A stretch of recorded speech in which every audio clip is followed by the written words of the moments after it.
Hello and welcome to the second version, to the beta version of Talking with the Center of the Universe.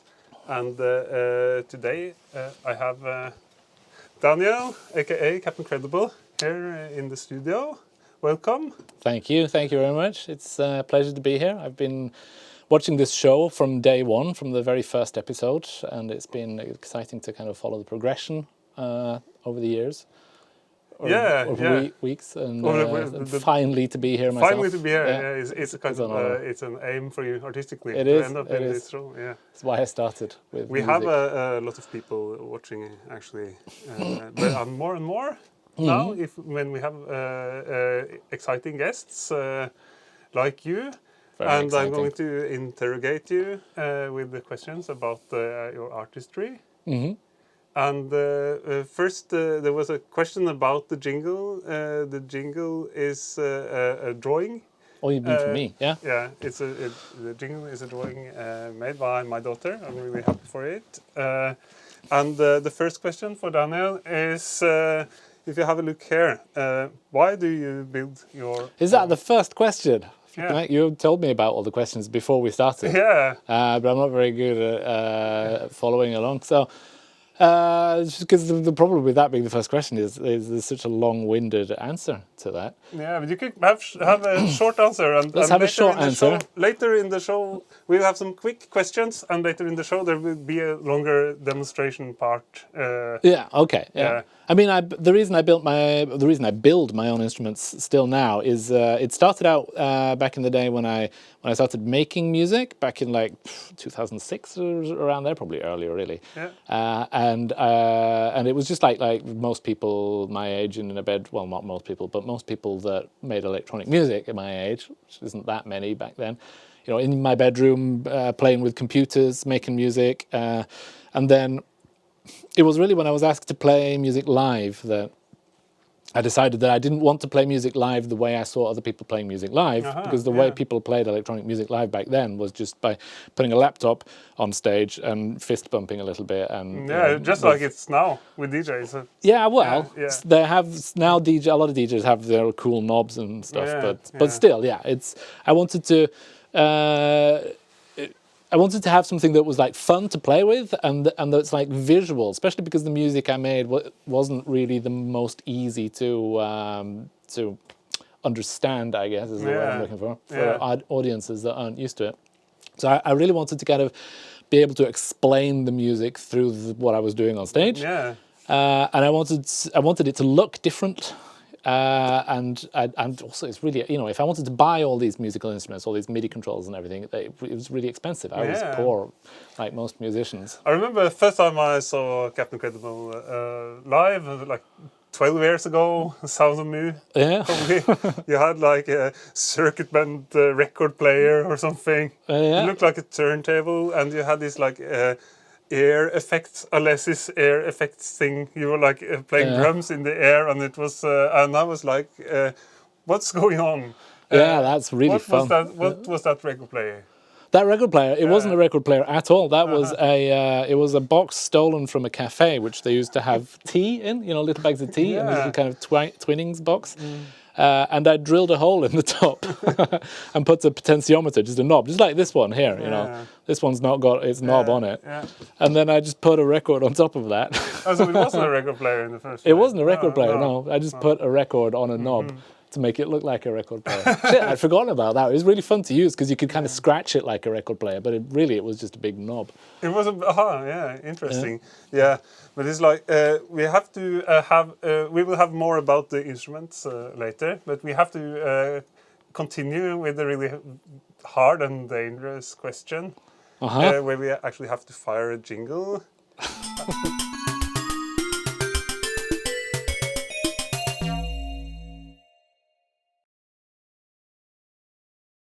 How is the new record? How's the new record coming along? I'm not consciously sitting down making music for a new record at the moment, even though I do kind of owe you another record. Yeah, you do. We wrote a contract like 10 years ago or something 10 years, like that. 2015. Yeah. It's like that. We actually have to have some sound effects. We made a contract. You were releasing the Fantasy Mansion. Yeah, and this one, Dead Cats. Dead Cats, and the Fantasy Mansion. Oh, look at that! We've got some sick More about zooming. this later on our label Metronomicon, and it's and then we were talking about making the first Norwegian synth ever. Yeah, then Corona I remember hit. that. Yeah, Corona hit. It's tight. It's everything just goes so fast and things happen so fast. But I have been making music for in a lot of different avenues for different kind of for different projects. So yeah, I will definitely make an album. I have a bunch of songs that I could put together on an album, but I need to find time as well. I mean, I do so much other stuff at the moment that finding time to sit down. You wanted me to come on the show with my composition setup with my computer and to make some music live, and I had to tell you that it's been so long now since I've sat down and actually written music on the computer that I'm not quite. I don't have it in my veins right now because it really goes up and down in waves for me. I have like periods which can last for like half a year where I'm just like really intensely make a lot of music, sit in front of the computer, and then I have periods where I do other things, either like build lots of crazy shit or play a lot of concerts or do other stuff. And my question for you is also the music that you have released is very edited and computer based and synth based, but what I really want to hear sometimes is a record where you actually used all the instruments you built the last 10 years. It would be amazing. Yeah. So that's an idea.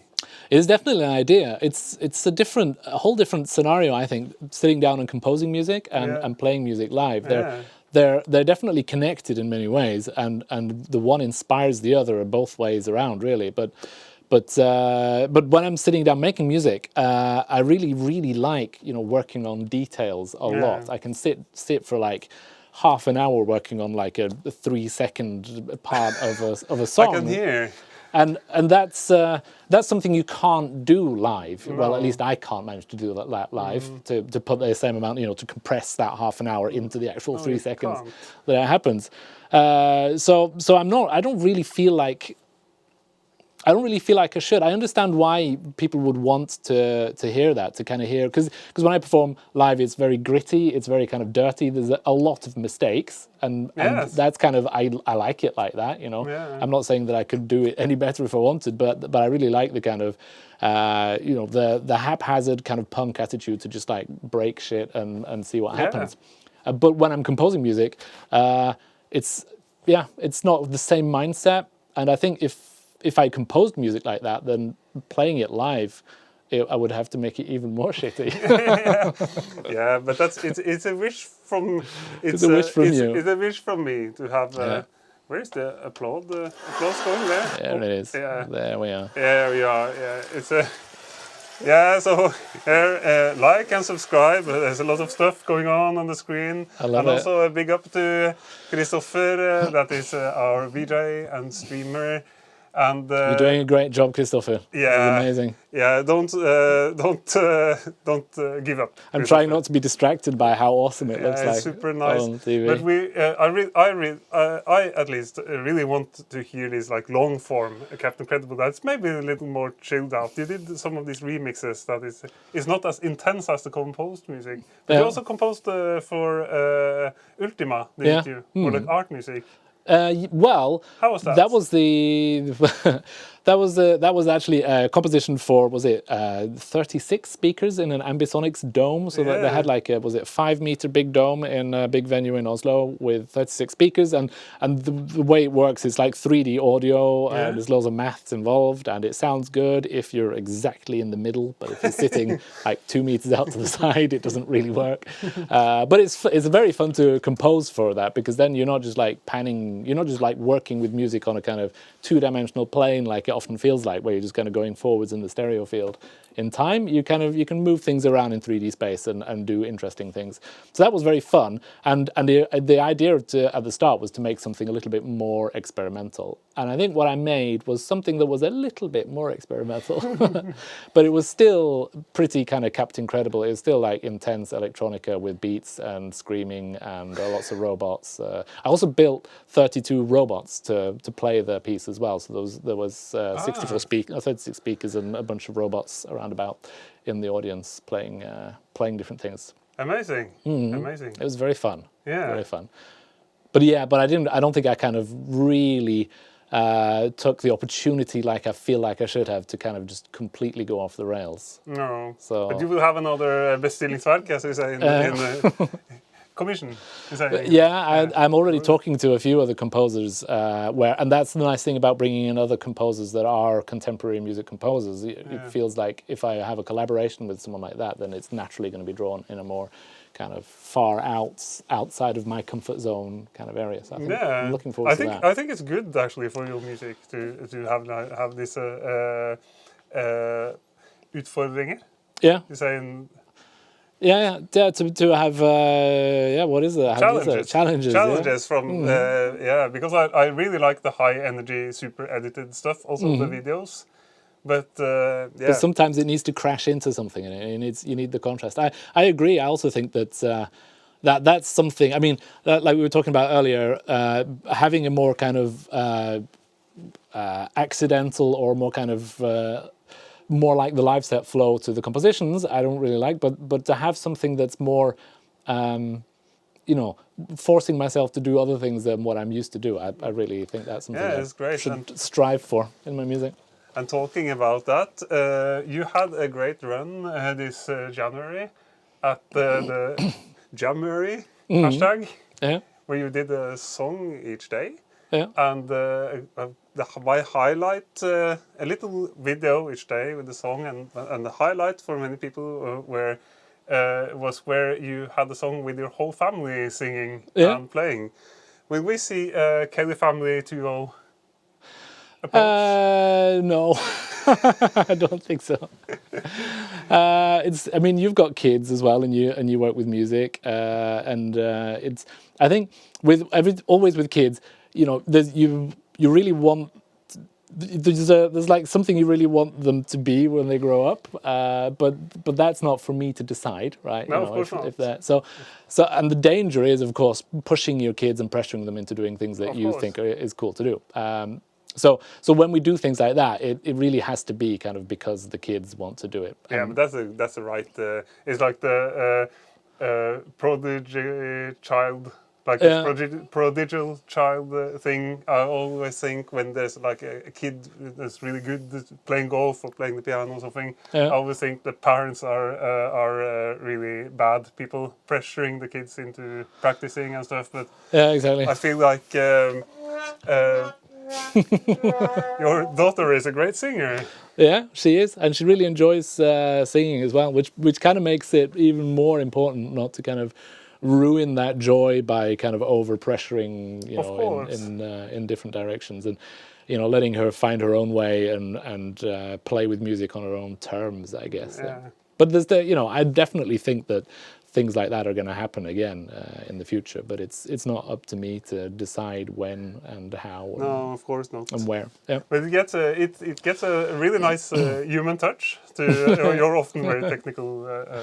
The music that's even more technical in aspects than my music, but I think it's the kind of the childish influence is really great. Yeah, it is. And you mentioned my daughter, but it's it's really both my daughters, and also my wife. Yeah, absolutely. And the whole. Because you had a musical project with your wife. I did, yeah. And still do. Well, it's been a while since we've actually done something, but we keep talking about making more. I mean, other than like the occasional remix for your stuff. Yeah, absolutely. It's also a nice project. It's like leaning on the trip hop folky side. Orange Box this project is called. You should check it out. I don't know. I think if you go on Spotify, I think the only songs that are up there are like remixes and stuff like that. I think because this we kind of finished this project before Spotify existed. I mean, finished. Yeah. That's when we you were go way active. back. Yeah, I think there's an occasional track on maybe some Metronomicon compilation. Yeah, and talking about old projects that we like to see again. Will we get Sky Barstow come back? Well, I'm definitely not one to speak there. I would love to have a Sky Barstow comeback. Throughout my own musical career, I've been involved in a lot of projects where I've kind of been a composer or had a lot of responsibility. And the few projects that I'm involved in where it's somebody else's music, it's just so much fun to not have the responsibility, be allowed to especially go on stage and play concerts and just kind of fuck around, you know, of course within the boundaries of what I'm allowed to do. But it's, I'd love to do a lot more of that. We did play a concert not long ago at Robin's birthday party. Ah, really? Yeah, we did. So we practiced a few songs and we played a gig, and it was really, really fun. So it's really funky stuff. And for the people who don't know, we're talking about Sky Barstow, Robin Barstow, Daniel's friend. Yeah. A great musician that doesn't play enough music. No, it isn't. In my opinion. Yeah. He's like underrated, super underrated artist. Absolutely underrated. You should check him out. Yeah. Yeah. More questions? Maybe, Kristoffer, maybe we should switch the background. If it's all right. Did we get any questions did we get any questions in the chat? Any more questions? Oh, no. No. Nothing in the chat. Chat is disabled. The chat is disabled for this stream because this is the Oslo chat. The wrong chat. Yeah, but that's okay. But then the next. I don't understand what's going on. No, it's a part of the show. If you don't understand what's going on here. I haven't watched enough episodes. It's the second episode, so it's not. Oh, look there. Yeah, there. Any questions in the chat? Hello, in the chat. Hello, chat. Hello, chat. Hello, world. Yeah, you spies. Hey, Tatu. Hello. Hello to Finland. See you next episode. Yeah, Oslo in the background. Yeah. It's beautiful. Is that real time? Is that Oslo right now? Yeah, that's Oslo right now. It looks beautiful. It's super beautiful in Oslo. Yeah. And, I mean, we can just look out the window here, of course, and see. You can sign into Google. It's amazing. But let's talk more. Rykte går, you say in Norwegian. The rumor. Rumor has it, yeah. The rumor has it, you say. You're a native English speaker. Is it true you smashed the wrong laptop at the gig? I don't. Yeah, almost. A little bit. I didn't. Yeah, I had realized quite early because during. I mean, there's a few laptop mishaps that have happened throughout the years. Because for a long time I did play a show where, as part of the show, I got a virus. A virus. I got a virus, Amazing. yeah, and it would like blue screen on the computer and everything, and then I would pick up something big and heavy and start smashing up my computer, which of course was just an old computer with a contact microphone inside it that was triggering cool noises and shit like that. Yeah. But I did also have the other computer on stage next to the real computer, and I remember there was one occasion where I started hitting my actual computer. Luckily, it survived before realizing. Yeah. But there was also another concept where I was going to do that, and what happened there was it was actually a microchip manufacturing company in Trondheim called Atmel. Yeah. And I was there to play the gig, but I'd forgotten the power supply for my computer. And of course, they were really nerdy engineers, so they were like, "Don't worry, we'll make you a power supply. It'll be fine." So they went off. Make you a power supply. Yeah, it'll be fine. So they went off and made me a power supply, and everything was correct specs. It was 19 volts. It had the right amount of amps and everything. And I said, "Are you absolutely sure there's no problems here?" And he said, "Yeah, of course." And he plugged it into my computer, and it went pff, and like black smoke came out the side of the computer. Oh. And that was, I think it was 15 minutes before the gig was supposed to start. Oh. But what I managed to do was, the hard disk had survived, luckily. So I put the hard disk in like a USB thing and played the gig on a different computer. But then I used my actual like expensive computer that had just been fried as the computer that I smashed up. Ah, afterwards. yeah. Yeah, but you But actually it was managed to broken. play the show. I did. It was a little bit crazy. Also, Yeah. because the computer I had to play on was like a really kind of slow, chunky old ThinkPad that didn't. Was you it know, was like that your old barely- computer, or was it something that they? No, that was found? my old computer that I had lying around. Uh-huh, because yeah. because luckily it had like the program software in it. That's my absolutely worst nightmare. Performing electronic music live on stage with a laptop is that like the computer breaks. It stops working. Yeah. It's a lot of smoke. But has that ever happened to you? Have you ever had like a blue screen or like? I had like a really bad meltdown at the Musikkfest Oslo. Yeah. Where it was a really bad meltdown with the center of the universe. There was like 300 people ready to get crazy on the dance floor, and like nothing worked. Yeah. And my computer blue screen, the sequencer didn't start. And I had absolutely no explanation for what happened. I think it was something with the electricity at the Dattera til Hagen. Or I can imagine just the stress levels in your body when I was like happening. super angry. I played like one song and it was like a complete blue screen. And then 2 days later, I plugged up the exact same equipment and everything worked perfectly. Yeah. So maybe it was the life, Illuminati or something. Yeah, exactly. Trying to. I have a reoccurring dream, nightmare about that's performance related, which I've had like. I mean, it's not something I have very often, but it's something like it's a dream I've had like several times over the span of like 15 years, and that is I'm playing a concert in the Grendehus, in the like community house in the old place where I used to live in Shetnemaker when I was a kid, where I went to kids school. And there's only 3 people in the audience, and they're not paying attention. And I've forgotten almost all my instruments, so I hardly have anything there to play with. And there's bats attacking me. Bats are attacking me. And 3 times at least I've had that dream. So luckily, and the thing is, I've been on these school tours, played concerts around schools, and I've played a concert in that exact culture house. It's true. Yeah. But then it went fine. But it went fine. No bats. No bats. Lots of people. You put that on a technical rider. Yeah, I put that no bats. No bats. Yeah.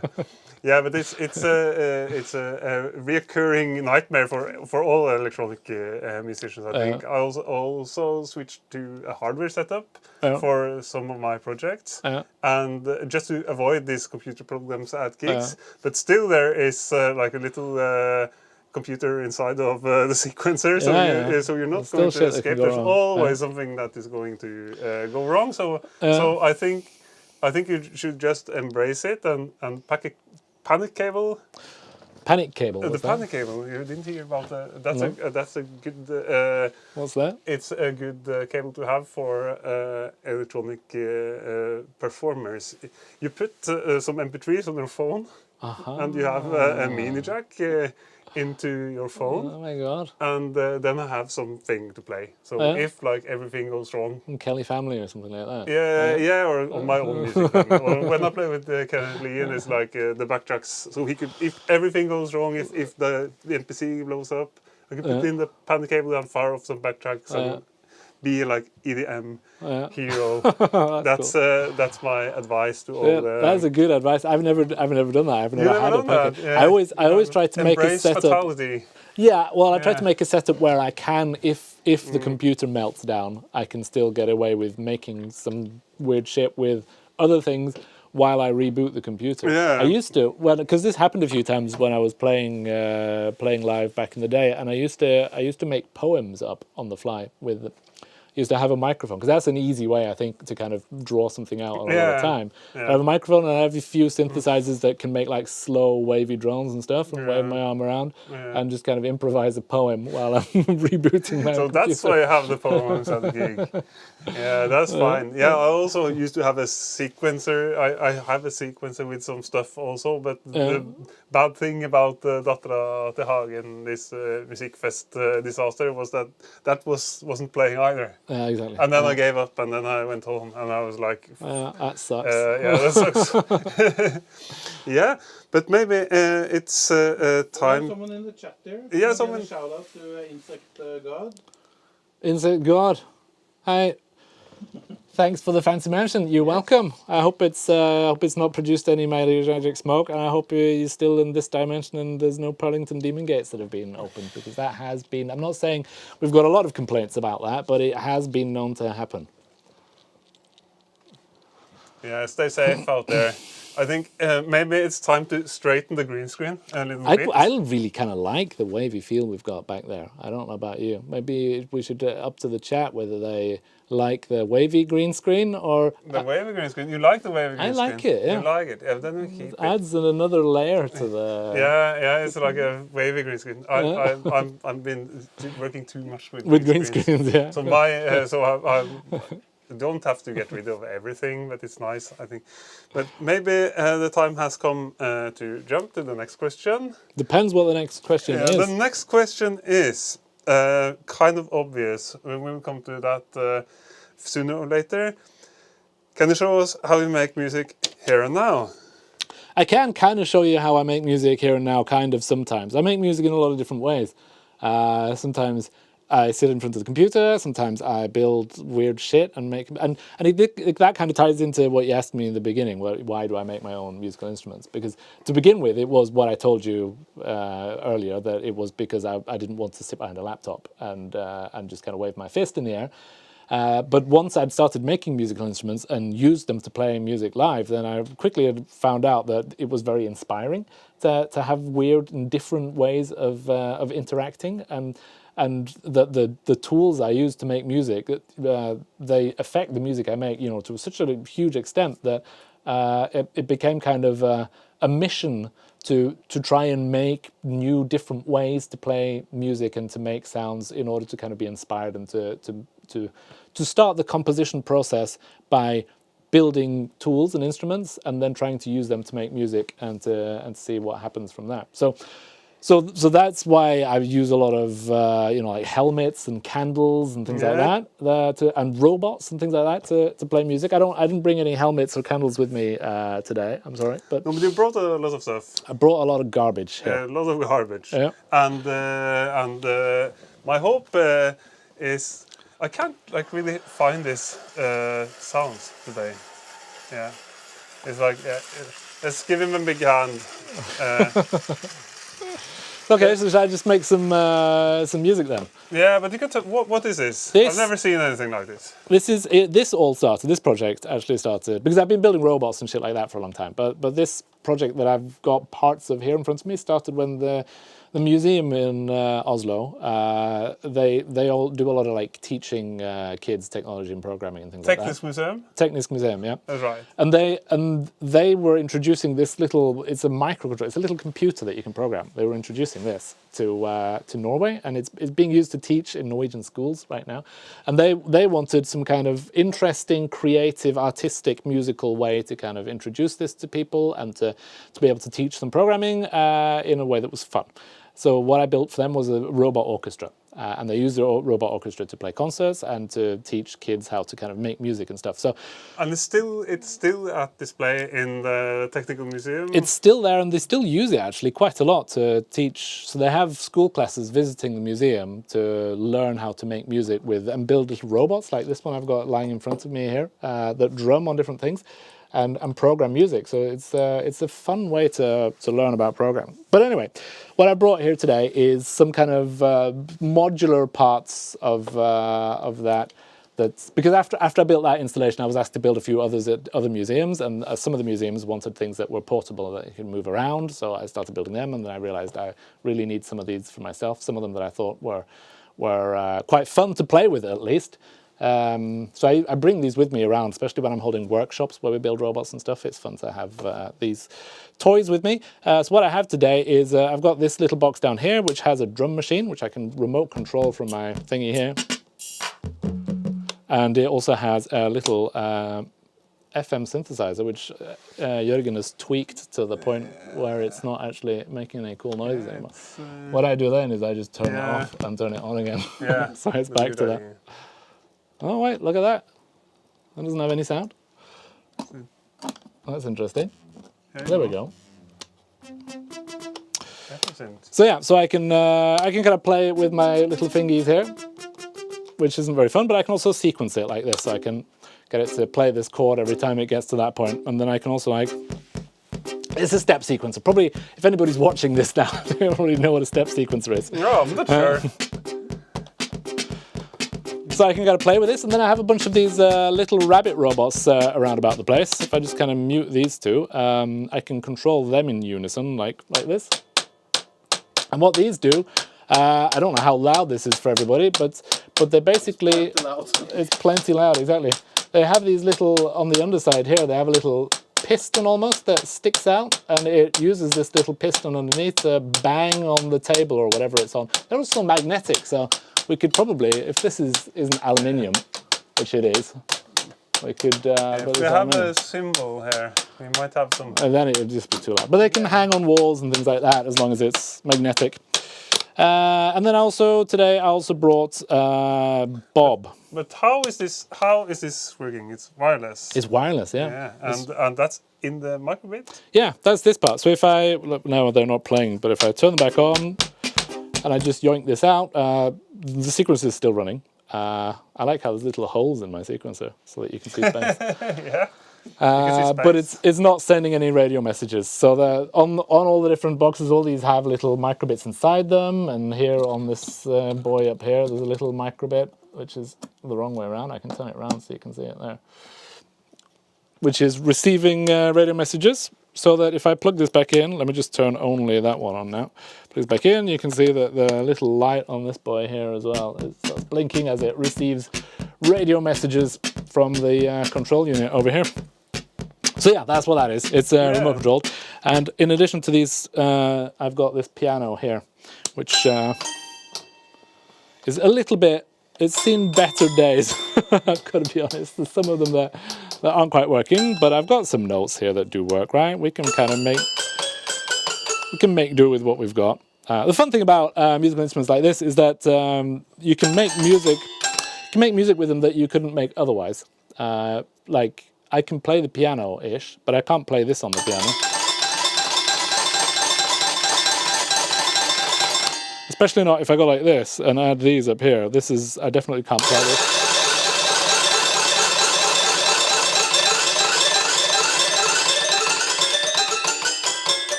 So that's a benefit with... And it's also amazing that in a live setting you could place this stuff around in a room. And that's what I think has been so interesting when I saw some of your instruments. It's like kind of ambisonic without speakers. Yeah, exactly. Because you place the stuff around and then there is like a multi-channel work, even if it's not the multi-channel work, which is it is, and you can also kind of delegate some of the responsibility to the audience as well. It's a lot of fun to hand out these little rabbits to the audience so that they can kind of place them around and experiment with the sound while the music is going and while they're having fun listening to music. I just wanted to show this piano here, as beautiful as it is now. I just wanted to show where it comes from. Yeah, that's great. If you can slap the HDMI feed up on there. Check that out. I stole it from my daughter. That's bad. That's very naughty. But she was finished using it, so it's okay. But yeah, let me try and make some music with this then. If I go like this, I can... I should probably have... Should have prepared a little bit here, but we'll just have to kind of make a beat here. Yeah. And then I'll have to turn these on. Let's just crank up the...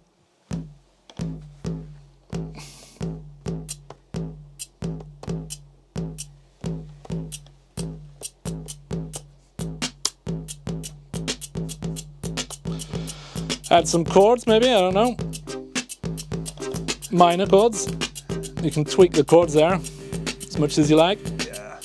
And then let's put some rabbit bangs on top of that.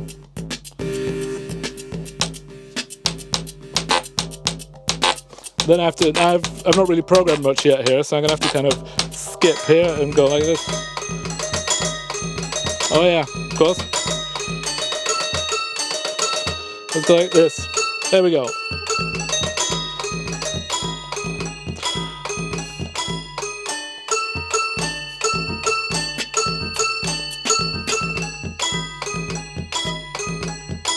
So where's this?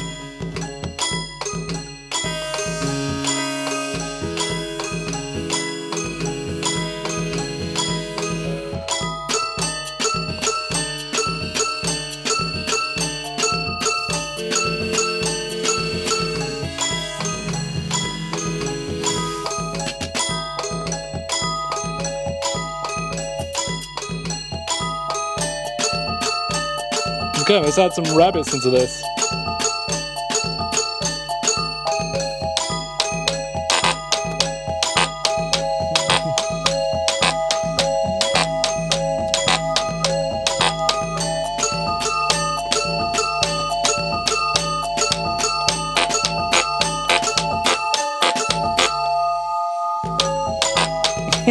I'm having fun. Yeah, You just have to tell me when I want to stop. Oh no, go on a bit.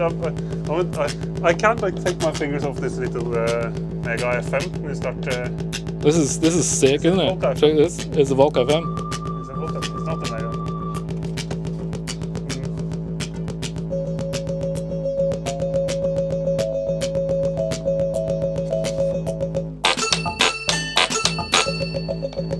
Let's make them.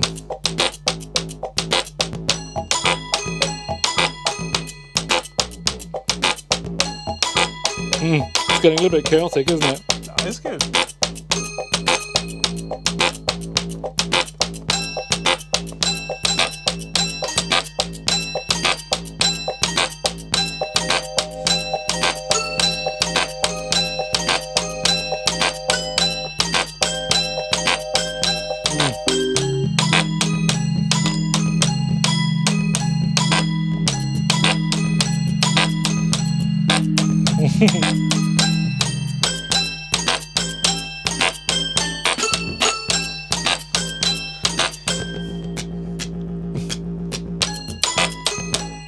Yeah.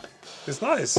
It's fun. Yeah. It's immediate, and I mean it's hard to, like I was saying earlier, when I'm composing music and I want to like spend like half an hour on a 3-second detail. That's not something you can do on something like this. That's what I like about step sequencers and, Yeah. and these simple instruments is that you can't. You have to be quick, Exactly. and Yeah. it can result in a groove like. Yeah. And errors and weird stuff that you didn't, and grid instruments. You're not. You don't have a. Yeah. Yeah, we have some Questions? questions. There's some questions. Questions. Come on then. Let's hear it. Let's see if I can make it right.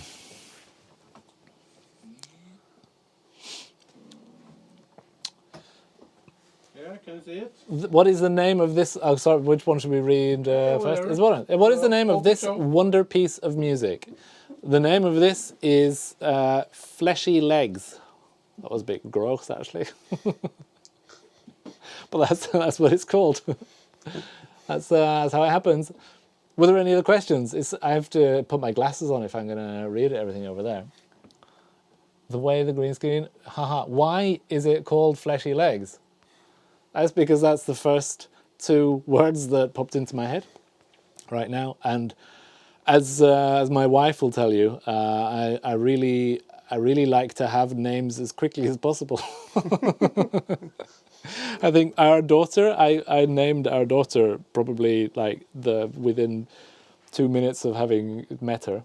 Yeah. But your daughter, Yeah. you didn't name her for like almost a year, right?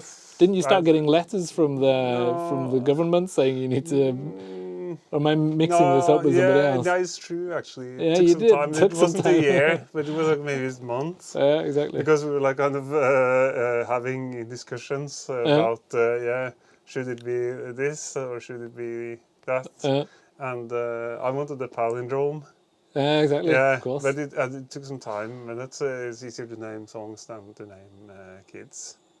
It's what? It's easier to name songs. Than It's easier to name songs than it is to I name kids. usually Yeah. actually start with naming songs and making Do you? tempos and stuff Yeah. that aren't even made.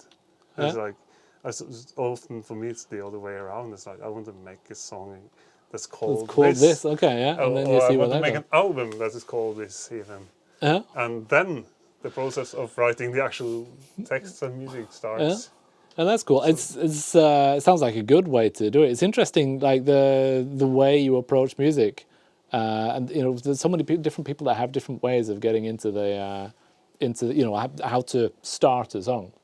I mean, I'm just guessing now, but I don't think there's that many people that have the kind of the approach that you would expect, which is maybe like sit down, write a melody, write some drums, and then like go about it in a straightforward way. I feel like most people do it in a bit more of a kind of weird, convoluted way. Yeah, it's an interesting topic. I feel like doing electronic music and playing in a band is in two different extremes. Yeah, exactly. So if you play in a band, you start on the floor. Yeah. And you maybe play some guitar And jam together. Jam maybe together, or you make a song and then you learn it to some friends and then you play it together and then you record and then mix. But if you're doing electronic music like we do, often then you're sort of my God. You start on the top. You start on the mix and then you start putting in different painting with sound, putting in drums, putting in bass. It's from the top to the bottom. Yeah, exactly. Playing in the band is from the bottom to the top. Yeah. So it's but there's also once you have a jam like this, then you're sort of in the middle. Yeah. You're in the middle of just doing stuff. See where it goes. Because I don't think I often like have jams and turn them into full songs. I find that really hard to do. Yeah. I think, usually Why? I don't know why. I think maybe because it's too determined already. And when I'm sitting down composing, I want to. I mean, even in the early stages, even when I'm just like laying out the starts of an idea of a song, I can make like a drum loop or some kind of bar or melody, and even though I've not made any more on the whole song yet, I can suddenly get caught up on like a 3-second part of the 10-second drum loop and like spend ages on that. So it feels like when I'm sitting down composing in front of a computer, it feels like I want to start from scratch and I want to take everything seriously. But maybe it's something I should just try and do more. Yeah, but because why are you sitting down in front of the computer to post when you have all this? Yeah. Yeah. This is for the inspiration, and then what comes out the other end is I don't know. It's a good point. Yeah and no. We have another question from the Fediverse. The question for the Fediverse. You haven't heard about the Fediverse. Actually, I'm part of the Fediverse. Can you hear Kristoffer the question from the Fediverse? It's here in the chat. Can you talk the captain into joining the Fediverse? We want to follow his wonderful inventions. I don't know what the Fediverse is. Yeah. Should I know what that is? Actually, maybe it's time for Kristoffer to come forward.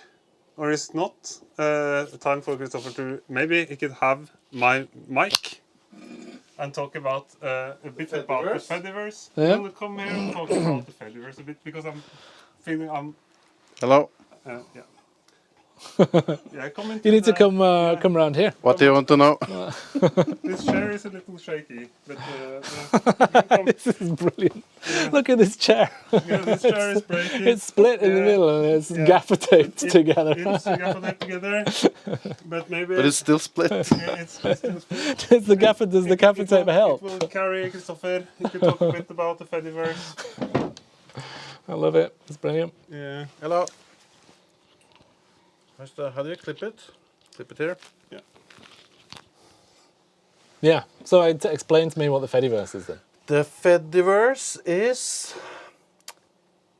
different people running their own servers with different social software that talks to each other. I'm getting flashbacks. You have told me about this before, and I've just kind of forgotten about it. Maybe. It's basically like you have apps or platforms similar to the other social networks. Yeah. So like you have a Mastodon, for example, that looks quite similar to Twitter. Yeah. And you have PeerTube instead of YouTube, Yeah. and so on. But instead of there being the evil overlords with the rockets to space and electric cars that dictates what you talk about and what you see in your feed, there's no algorithm. Okay, for now, I'm guessing. I mean, Yeah, I don't want to be dystopian, but Of course. Yeah. But the thing is that you join someone's server Yeah. and they are your overlord. Or you start your own server. Yeah, that's So it's kind of like email in Yeah. a way. Like you can have a Gmail and I can have a Hotmail. And we can talk to each other. because is this like that Blue Sky? Isn't that another kind of Yes. open source I haven't social actually networking thing? checked it out too much. I don't know, but I Well, know Fediverse or Blue Sky? Blue Sky, but I know that they have just started federating. I think, which is the Federating. term. So I think the scary part going forward for the Fediverse is going to be different filters, Yeah. because you can already like block different instances and so on. But if everyone's going to federate now, Yeah. like his feed is going to be full of Okay. AI crap. Yeah. Exactly. But Yeah. since the user have the control, you can filter out stuff. Yeah. But like if you open any other social network, it's like basically those who pay, that's what you see. Yeah. Exactly. Yeah. But It's interesting. yeah. It's definitely worth investing time and energy in trying out, I think. and I mean that's mostly from like a technical standpoint. Yeah. But of course, with all this stuff, it's basically about the people that's there. You know, so it's some interesting people in the Fediverse. But I'm confused. I'm confused a little bit about because you mentioned different servers, and then the person on your server is your overload. Is there? I mean, if you open up a channel where you post content on somebody's server, is that visible on other servers or not? Yeah. Okay. If they federate, which most of them Oh, do. that's what federating is. But okay. if they decide that, actually this server is like a bunch of assholes posting like crap, then we can like defederate.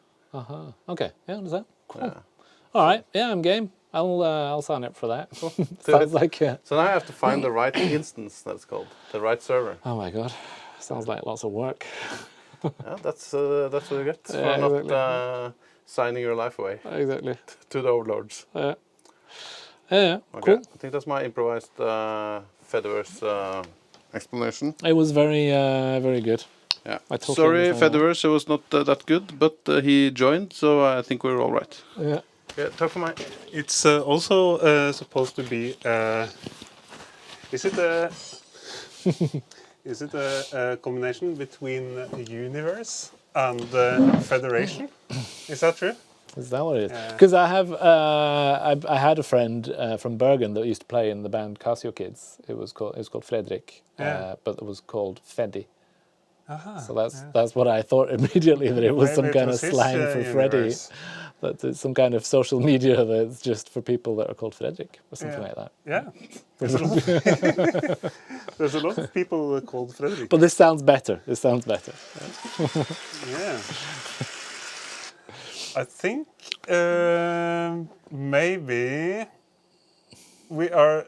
Zoom into your screen, or do you have something cool to show us? Oh, I have some weird shit. Sorry, I mean I can go on at length about all kinds of I garbage. think we have more than 10 minutes. If you like to share with us something from your screen, something from that would be amazing. Because we have no time limit. There's not Dagsrevyen. Dagsrevyen is going to broadcast at 19 whenever we send or not. So show what you like. Yeah, all right. Show the stuff from your screen, please. That would be nice. Let's have a look at, because you were looking at this. You were talking about that song earlier. Because you asked me about what I'm doing nowadays, and a lot of what I'm doing is teaching at the university. Teaching interaction design, where I get to kind of teach students how to build weird shit and stuff like that. In fact, I have an elective course starting on Tuesday now, where I have to teach students how to build interactive electronic toys with kind of a musical aspects or a musical angling. We're going to have like guest lectures from Bastel Instruments and Teenage Engineering are going to Which come. country are they based? Czech Republic. Czech Republic. Yeah, I know them. Yeah. Yeah, so we're going to get them in to do some guest lectures on the internet and have the students build some kind of weird. Cause I want them to build stuff like this, and What they kind of usually students do. is this? These are university students these are first and second year students that are In studying what kind of design. design? Yeah, Yeah. they're studying design. I can show you. So you're actually teaching at the School of Architecture and Design. Architecture and design. So and it's when design, not architecture. Yes, it's Yeah. design, not architecture. And the design faculty gets very upset every time people just call it Architecture. the architect is going. I love it. We're streaming me googling myself on the internet. Yeah, that's all right. Because it would be cool to show you some of the cool shit that these students make. If I can manage to find it quickly enough. It is a bit slow, maybe. Is it? Well, I always forget that there's too much shit on here. Maybe this is just stupid. Maybe people can just find this if they're interested later to see some of the cool. There's a lot stuff. of interesting stuff on that Instagram. There Even is if it's not quite a on the lot. Fediverse. Here's one. This is from a couple of years ago. One cool project that some students had. This is the kind of stuff I like. They built this box where they can kind of push different characters, these beautiful little kind of wire-wound characters, and play music by touching them, and then affect the music by moving their head back and forth with their helmet on. I really like that one. But last year somebody made this. I went too far. I realize now. Somebody made this really cool climbing robot. Here it is. This is fun. So this is like a game where you're supposed to use this joystick to make this robot climb up and down a wall. Oh, that was a straight hit. Jeff is amazing. Hanging on by a hair there. Which is crazy idea, and really fun to see that like the students have these ideas and make them. So I'm really blessed to be able to work there and to get paid to teach students to do things that I think are cool.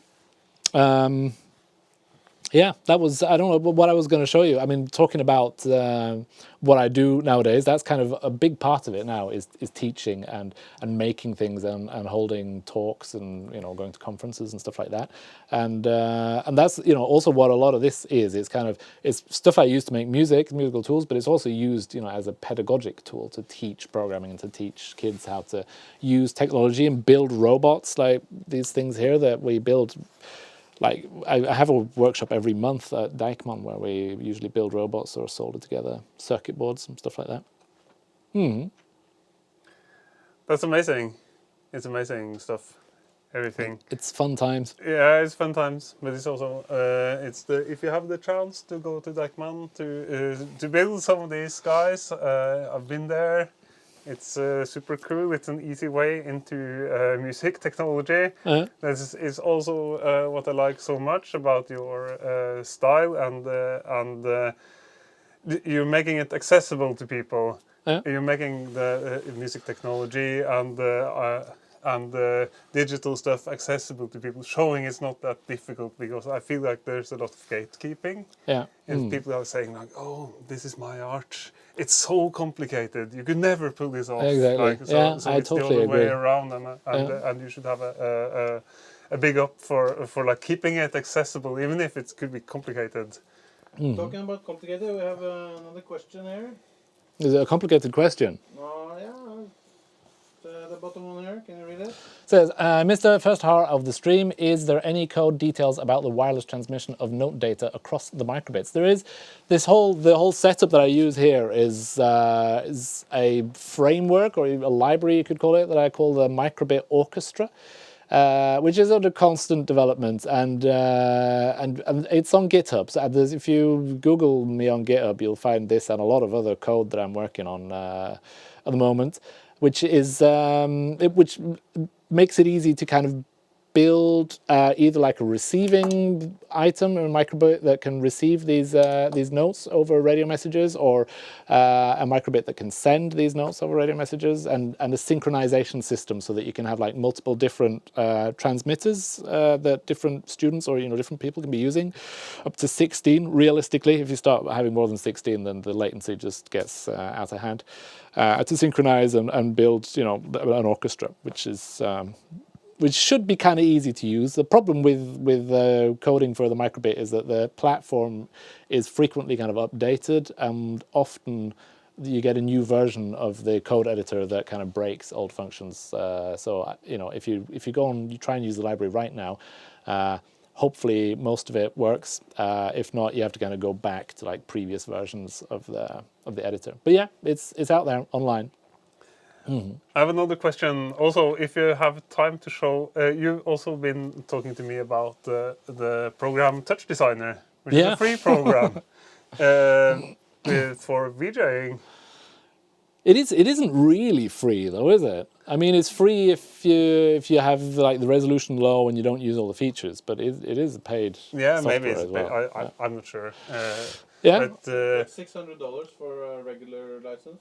yeah, Is but it? it's free to use unless you export high-res. It's free to play around with. I played around with it. I made a fractal of DVD-on, if you know who DVD-on is. I know who David Jon is, yeah. Yeah, Jon Lekke Johansen. It's he's a leading figure of free open source. Yeah, a legendary hacker. Legendary hacker. He wrote a program that made it possible to watch DVDs from other parts of the world. Yeah, I remember and that. He got sued. He got sued. Yeah. He got into a lot of trouble, didn't he? It wasn't looking good for him for a while, but I don't know.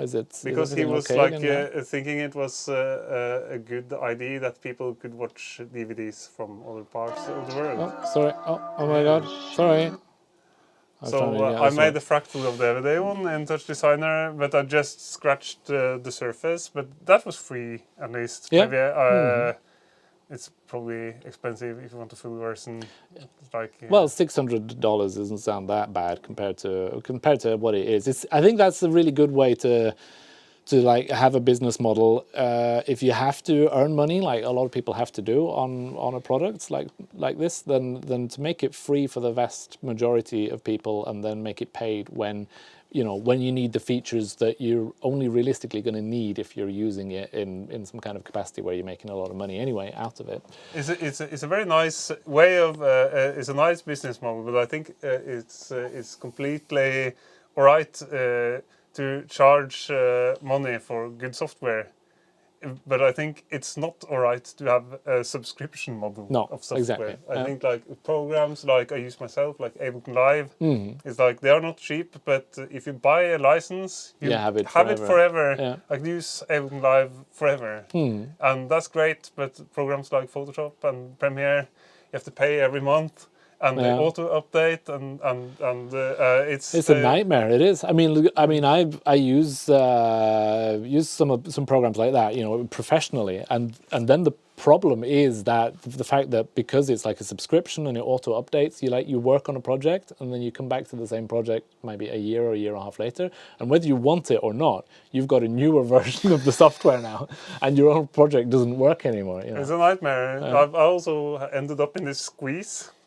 It's like something updates itself, and it's like now I have to put in a lot of extra work. I want the computer to be like it just stays the same forever, and you just keep using it, keep working, and that's why they just had now in Germany they had they asked for computer worker that the new MS-DOS. And the diskettes, because they run that on the train systems, because they want a really stress tested system that will keep working. Exactly. Yeah. I've heard about. I watched this YouTube video the other day about a guy talking about his studio and composition setup, who had basically just stopped updating things. Is it Espen Kraft?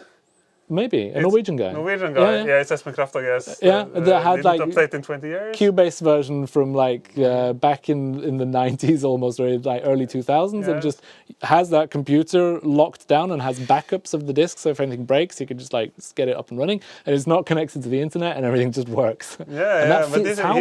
Sounds so nice. He's super nice. He's a super nice guy. He's based in Aremark in Østfold, I guess. He's a super nice guy, a good YouTuber with synths and stuff. He makes 80s music. but very I could see his point. Yeah. Never update anything, just like make it stay the same, just like the diskettes in the German trains. Exactly. They'll keep running. Yeah, because you probably have the same thing. I remember back in the day, before like 64-bit and all this stuff, in the golden era of VST plugins on the internet, and freeware VST plugins. Yeah. I have this insane, huge library of old 32-bit VST plugins. I also have that. Actually. Exactly, and that was like there's not much I can do on a modern DAW now that I couldn't do like 10 years ago with the stuff that we had back then. No, but it has. I think it's a myth that you say that analog instruments have a character and digital instruments don't, because some of these plugs, they really have character that you don't get in modern synths. Yeah. I used like a lot of these legacy 32-bit VST in my own music. There's like some synth that dude in the UK made in his room in 2009. I think it's FMMF. It's an FM synth. I know that one. You know that sounds absolutely amazing. Not like anything else. And it also gives you, because nowadays it feels like the way you're more or less supposed to approach it is you're supposed to buy some of the big flagship VST plugins like Pigments and Serum and like the big ones that can make any sound really. Yeah. But you have to really learn. And they can't, exactly. But they can't. But back then when I had like 100 different VSTs, they could all, a VST could maybe have a relatively kind of shallow area of variation it could work in. Yeah. But it had its own character. If you wanted that sound or something in that area, that you load up that VST and it would be a lot easier to kind of use that together. Yeah. The rave machine. I've used the rave machine on a lot of things. Yeah, it's nice. But it does have character. Absolutely. It has a lot of character. Yeah, but onwards, we should talk about touch designer. Okay. Because this is another kind of. Maybe we should show the screen now. Yeah, we're gonna show it. Here's the price, by the way. There's the price. Look at that. Only 22,000 kroner for the Pro version. No, USD. Yeah, 2,200 USD. It's 22,000 Norwegian-ish. Yeah. That's how I calculate it at least. Yeah. Let's buy two of the most expensive ones. Then. But this is also it's a perk of teaching at the university is that sometimes you get asked to do a guest lecture and to teach something, and it's something you don't know how it works.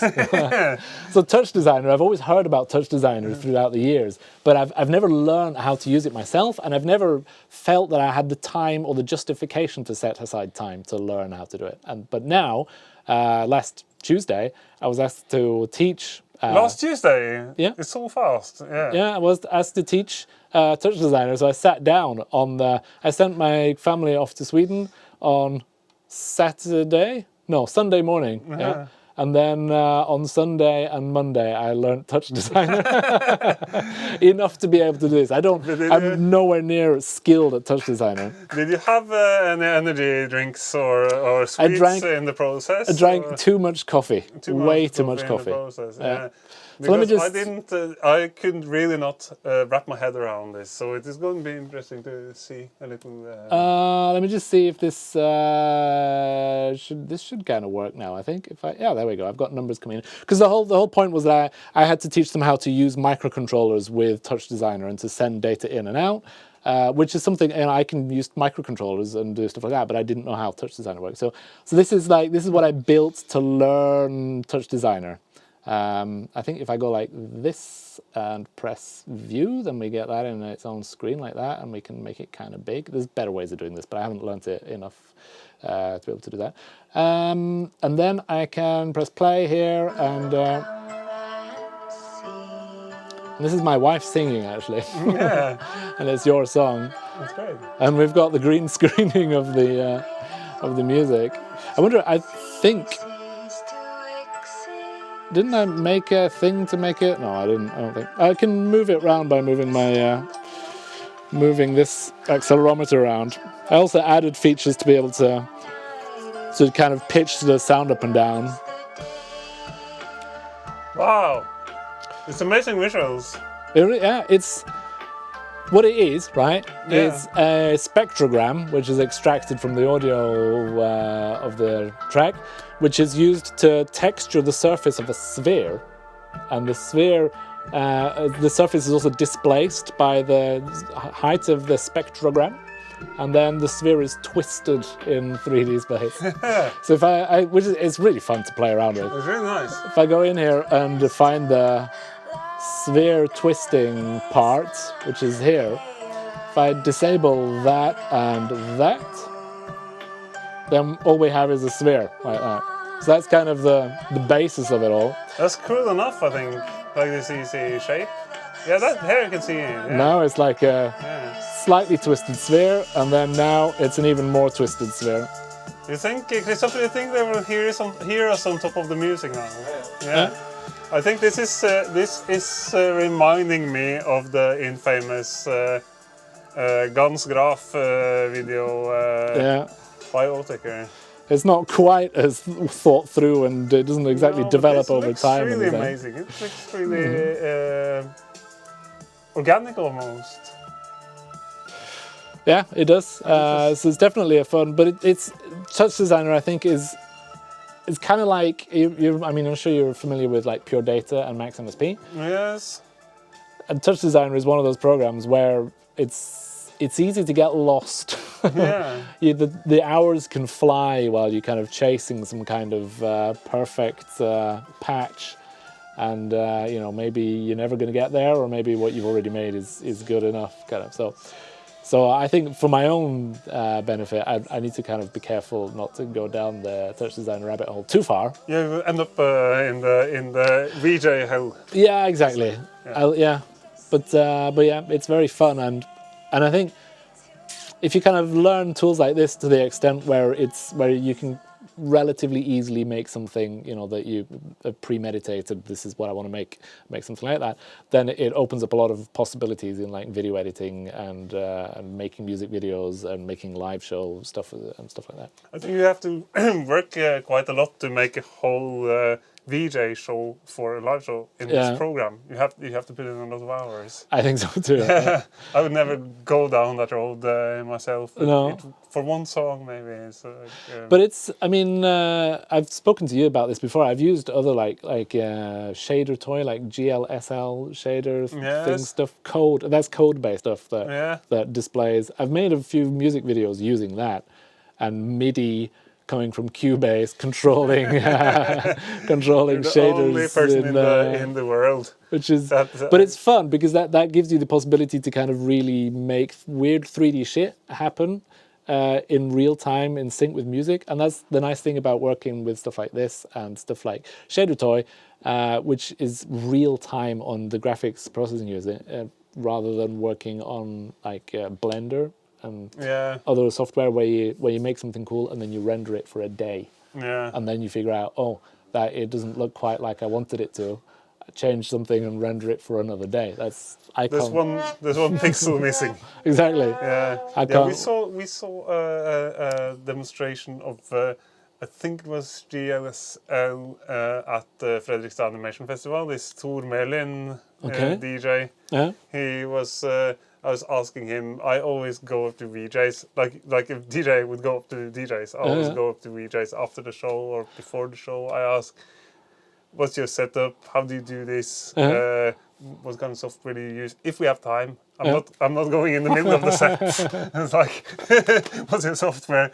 But I went to Tor and asked him, how do you pull this off? And he said, well, I'm just coding it in GLSL directly on the graphics card in Linux. And I was like, well, okay, and it looked really great. Exactly. Actually, it looked really fun.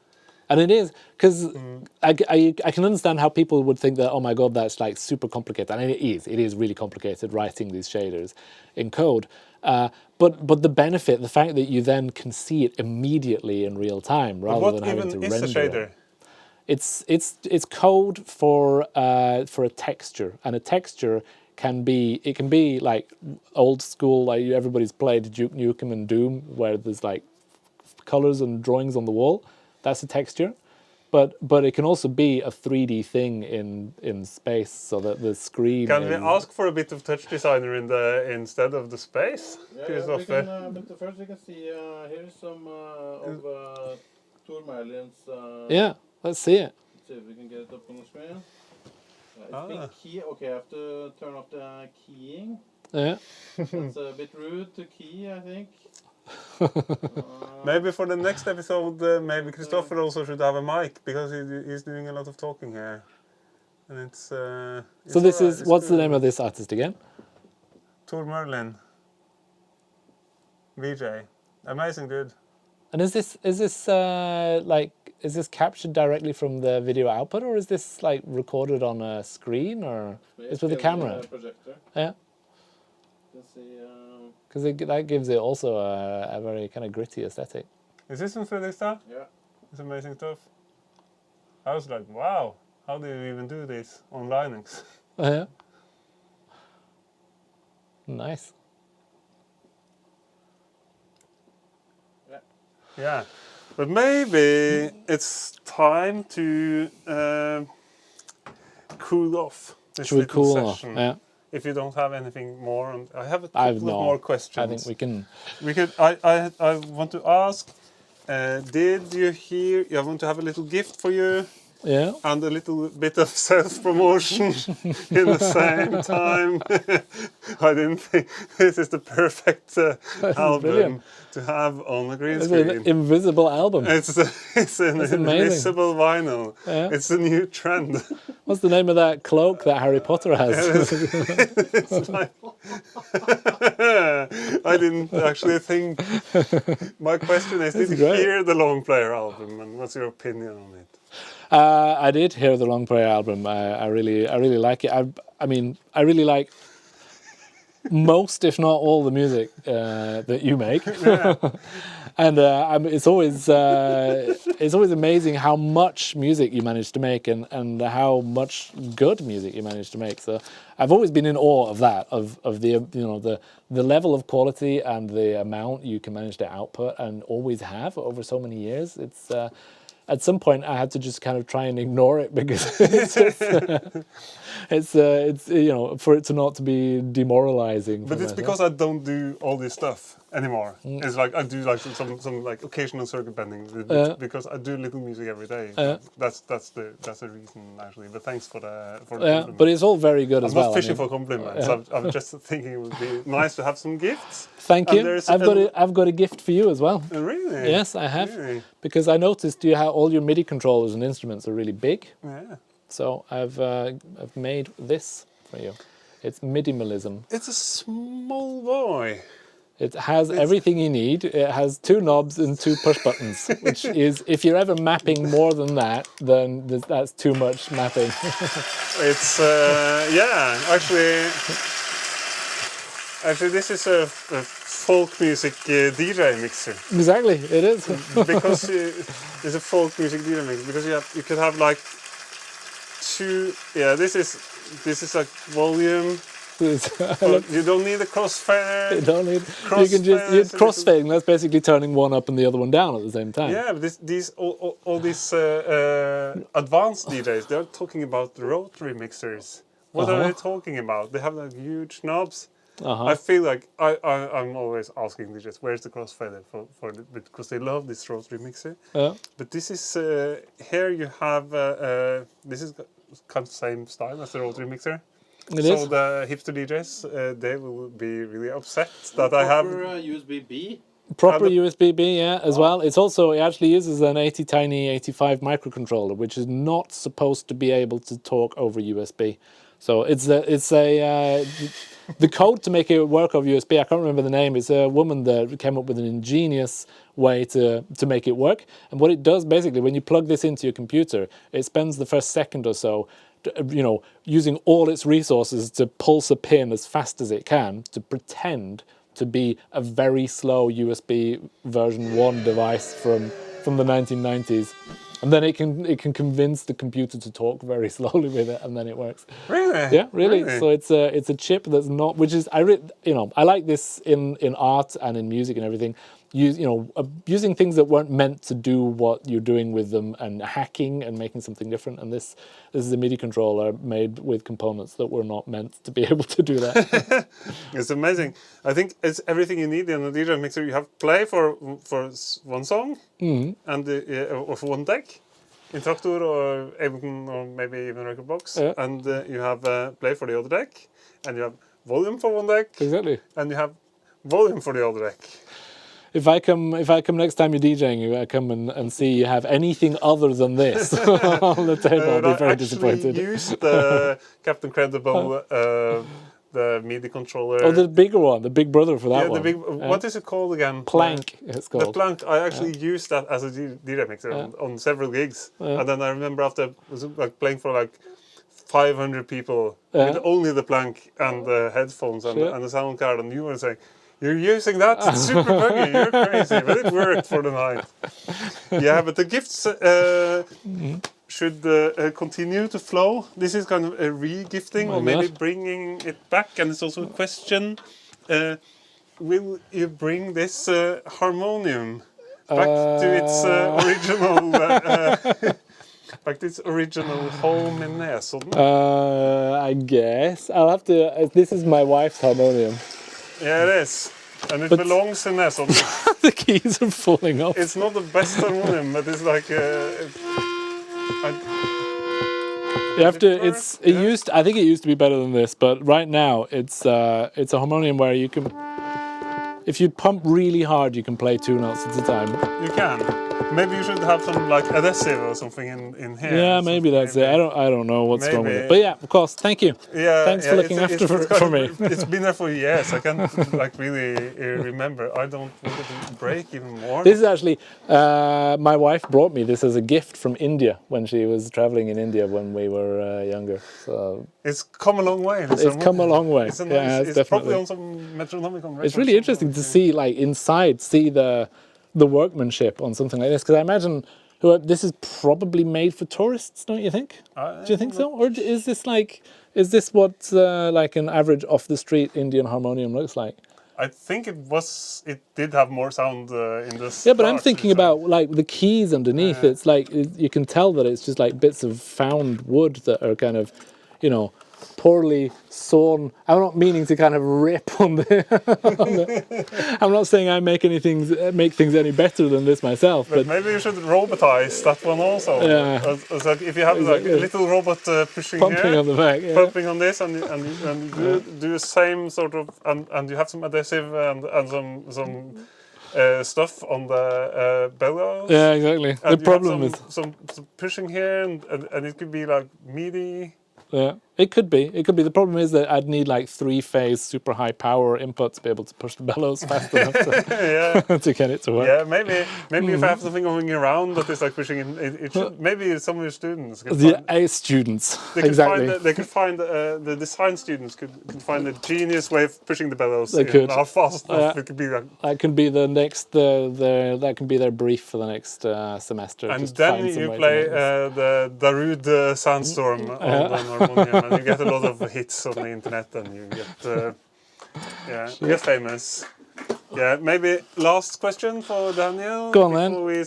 I should also say like the next Talking with the Center of the Universe will be March 9, Saturday, March 9. Mm-hmm.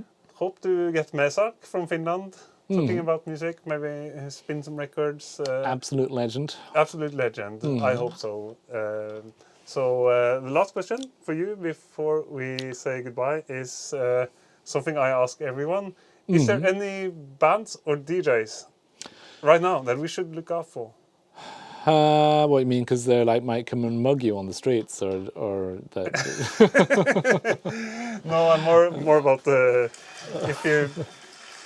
Some nice new music. Music that's new. Or the thing is, it doesn't have to be music even. Something that we it has should to be. just Does it have to be new? It doesn't have to be new, but it should be something that is not. It's not like Elvis or the Beatles or Smashing Pumpkins, but something like people didn't hear about. Maybe there's a few. I mean, because I listen to a lot of different music, and I'm often very late to the scene on things, and sometimes a little bit early to the scene. Maybe, I don't know, but but I don't really kind of keep a mental map of if I was to listen to the music I usually listen to, I'm not sure what came first and after, and what's new and what's old. But there are a few bands I'd like to point out. I mean, one band that I've really kind of been inspired a lot by, or an artist rather, recently. Well, not recently because she died 2 years ago. But Sophie, have you heard the artist Sophie? Yeah. Is it 2 years ago? It's 2 years ago now. I think it was longer. Yeah. Maybe. It's one of the. What genre would you put her in? I don't know. There probably is a genre you can put her in. Hyperpop? Hyperpop is probably the genre. But it's harder than hyperpop. It's hard hyperpop. Yeah. It's very interesting, and also as an artist, beyond the music as well, the kind of issues it touches on, everything. I think is super interesting. How do you just fall down a cliff in Athens and die? Was it a cliff? I thought she fell off a roof. A roof. Was it such a very waste? very It's tragic. It's a tragedy for electronic music. Yeah, absolutely. Yeah. But at the same time, that's very kind of hard electronic music. I listen to a lot of other stuff as well. Isn't that like what everybody says? But there's a Polish band called Błoto, which is actually spelled BL with a little line through it, OTO, and that is kind of, what would you call it? It's kind of trip hop, jazz. But very kind of straightforward. I really don't know how to describe it. I mean, there's probably a genre for it as well, but it's. Sorry for laughing about the name. But it means mud in Polish. Yeah, that's easier. Maybe we should put the link somewhere. Like, how do you even find that L? I think you just write Błoto, Błoto. Błoto, Yeah, I don't think Spotify knows how to deal with things like that, but that's a cool band. And then on the way in today, I was listening to Karsten Flum, a Danish, Denmark's Aphex Twin, who is still making really awesome shit to this day. Is definitely one to rely on. I haven't heard. I've just heard the name. Even check him out. It makes a lot of different, very interesting stuff. Very broad, musical expression from very kind of calm, low down, ambient stuff. He has a concert called Sleep Concert, or an album called Sleep Concert, which I think is 12 hours long. And they played a live gig with it, which went overnight, and there was beds, and the room was blacked out, and you were supposed to sleep through it. It makes a lot of really cool stuff, so I'd check that out, absolutely. Yeah. How about you? What have you got any cool stuff you're listening to? Now I have it's a too big question actually, because that's what I do is just like check out, like listen to different music. But like recently I've been going down the whole rabbit hole of Norwegian folk music. Yeah. And it's like they say that when you start this process about getting obsessed with that, there's a point of no return. Yeah. So you get beyond that, there's like a no way back. So I think I'm on that point of no return. So then you start to look for the music that's not even released. Okay. It's like the joke about It's like the joke about if you like the early tapes. Oh no, I like the demos. No, I like the songs that's not even released. You easily go down that rabbit hole and you start looking for like archival material. Yeah. And then so now it's like I've listened to a lot of radio programs like Folkmusikktimen. Okay. Yeah. And it's like this old, and then you have all this old stuff, and it's interesting. So it's like I couldn't like say any artists, but I'm just like researching that field. Yeah. Because what most people don't know is that you have like a lot of old Norwegian music that have a different tonality and rhythm than new ones. Like you have like microtones. Within the old folk music. Within the old Norwegian folk music, you have a lot of interesting stuff that is lesser known, like like quarter notes and microtonality and weird rhythms, and people even sing like in But it feels like you don't have to go that deep into Norwegian folk music before you start coming over the microtonality and the weird rhythms. And no, there's a lot of it that is released. And but there is, I feel like it's. I feel like I'm just been scratching the surface, and there's a huge iceberg, and now I'm like I'm on the way to like discover this area.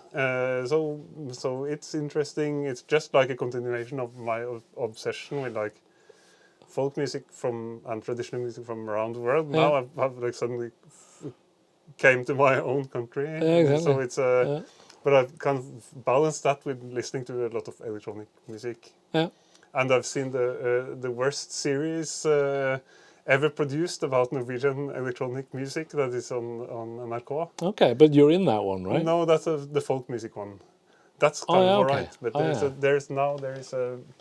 there's a series that's called Ekstase or Ecstasy Okay. about the Scandinavian club music. It's a really bad series. okay. It has some moments, but it's made by someone who doesn't know anything about electronic music. It's like if I was supposed to make a TV series about cars. That would Something be like cool. that. I would watch that. Yeah, that would be amazing. I can't even drive a car.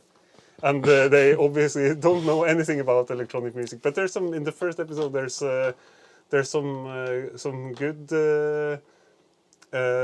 shots with interview shots with Biosphere and Per Martinsen and the Tromsø techno scene and Bjørn Torske and that's kind of interesting, and these artists I like a lot. Like I've been also digging in the same time as I've been digging into the Norwegian folk music. I've been digging into the Tromsø techno, the early Norwegian scene, the stuff that was going on in the 80s and 90s and 2000s here, and especially in Tromsø, but also in Bergen, and the Oslo disco, and like this Norwegian scene, which is, and artists like Biosphere just keeps making great albums. Yeah, exactly. Yeah. Amazing stuff. Yeah. He don't even send out promos anymore, I think, Okay. to newspapers. No. He says he's just releasing great albums still. So yeah. Maybe that should be the last word. Maybe, now. yeah. That sounds like a good place to stop. Any more questions, Kristoffer?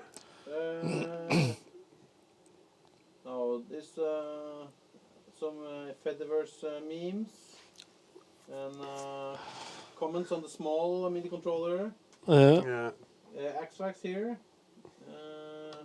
Also used the same controller. Wow. What? Which controller? AT Tiny 85. Oh, the microcontroller. Yeah. The small one inside this little boy. Mm-hmm. And there was a question here. Can you read it from Nikki Anioma? Did the rabbit come from a dream, or was that just a regular form follows function sort of idea?